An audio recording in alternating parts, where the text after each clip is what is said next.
Bonjour, c'est Jérémy. Aujourd'hui, on va parler de l'agar-agar et de l'impact de cet aliment sur notre santé. Alors, avant de devenir la poudre telle qu'on la connaît, l'agar-agar en fait est issu d'une algue qui va être bouillie puis ensuite filtrée. Cette filtration, ce qu'on obtient de la filtration, va se gélifier un petit peu par la déshydratation.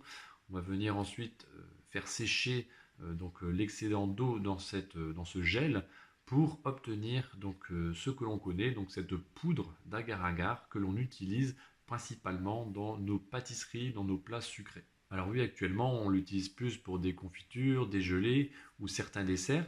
Il faut savoir que cet aliment est considéré comme un additif alimentaire. Il porte le code E406, c'est-à-dire qu'il est dans la catégorie des agents de structure, c'est-à-dire qu'on va le retrouver en tant que gélifiant. Donc ça veut dire qu'il va être en capacité de modifier la structure, la forme de l'aliment. Le grand avantage de ce liant naturel, c'est qu'il remplace très bien la gélatine animale.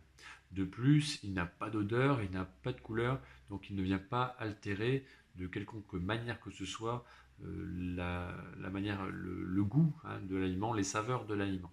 Alors il faut savoir aujourd'hui qu'il existe encore peu d'études scientifiques qui prouvent l'impact de cet aliment sur notre santé à long terme. C'est-à-dire que aujourd'hui il n'y a pas de valeur qui existe pour nous dire que l'agar-agar ne doit pas être consommé à telle ou telle valeur. Donc grosso modo, ce qu'il est recommandé aujourd'hui, c'est de l'utiliser avec modération. Aujourd'hui, on supposerait qu'un surdosage, donc mettre une trop grosse quantité de cet additif dans nos préparations, jouerait un rôle sur notre transit intestinal. C'est-à-dire que voilà, le fait d'en mettre trop, ça pourrait créer quelques ballonnements, peut-être des diarrhées. En tout cas, ça perturberait notre système digestif. Il est pourtant recommandé par le manque justement d'études scientifiques et de résultats à long terme en fait de l'impact de cet aliment sur notre santé. Il est recommandé aux femmes enceintes, aux personnes qui sont allergiques déjà aux algues par exemple, ou aux personnes diabétiques qui ont un traitement. À ce jour, je n'ai pas trouvé la réelle raison de pourquoi on ne recommande pas à ce type de population d'en consommer. Mais voilà, c'est le fait qu'on est encore un peu dans le flou par rapport à cet aliment.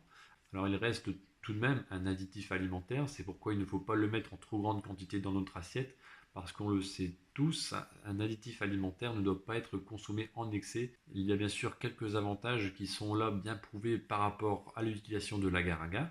Alors en cuisine, il est effectivement très pratique pour la préparation de plats, de recettes, mais il y a également un petit rôle concernant l'assimilation des graisses et des sucres. C'est-à-dire que le fait de consommer de l'agar-agar dans les préparations, ça va permettre de limiter l'assimilation des lipides et des graisses. C'est-à-dire que, je ne veux pas dire que consommer de l'agar-agar, ça fait perdre du poids, mais en tout cas, ça permet d'aider dans ce sens-là. Si vous avez aimé la vidéo, merci de mettre un like. Laissez-moi vos commentaires si vous avez plus de questions concernant cet ingrédient. En dessous de la vidéo, je vous ai mis à disposition une formation offerte pour vous permettre de suivre une alimentation saine et équilibrée simplement. On se retrouve pour une prochaine vidéo. Prenez soin de vous, mangez sainement et à bientôt.